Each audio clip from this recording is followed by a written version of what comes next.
আমার কিছু স্বর্ণের গহনা আছে কিন্তু আমার কোনো উপার্জন নাই, সেক্ষেত্রে আমার গহনার জাকাত কিভাবে দেব? বর্তমানে স্বর্ণের জাকাতের নিয়ম কি? 7.5 ভরি থাকলে দিতে হবে, নাকি বর্তমানে স্বর্ণের দাম বৃদ্ধির কারণে নিয়মের তারতম্য আছে? বিস্তারিত জানতে চাই। নিয়মের কোনো তারতম্য নাই।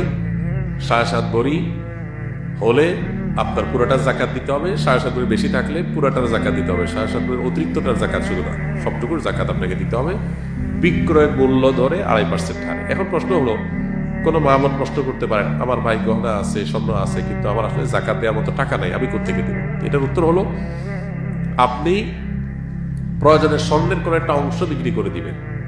আপনার এই স্বর্ণ, এটাকে যদি রিপেয়ার করা লাগে, ক্লিন করা লাগে, অনেকদিন পর স্বর্ণ অনেক সময় দেখা যায় একটু ওয়াশ করার লাগে, এই যে এটার প্রসেসগুলো করতে হয়। আপনি যদি বলেন, ভাই আমার স্বর্ণ আছে, গহনা আছে, ময়লা হয়ে গেছে, ওয়াশ না করার কারণে এগুলো ব্যবহারও করা যাচ্ছে না, পুরান পুরান দেখা যায়, ময়লা দেখা যায়, এদিকে আমার ওয়াশ করার মতো টাকা নাই আমার কাছে, তাহলে আমি কি করব? এটা যদি আপনি কোনো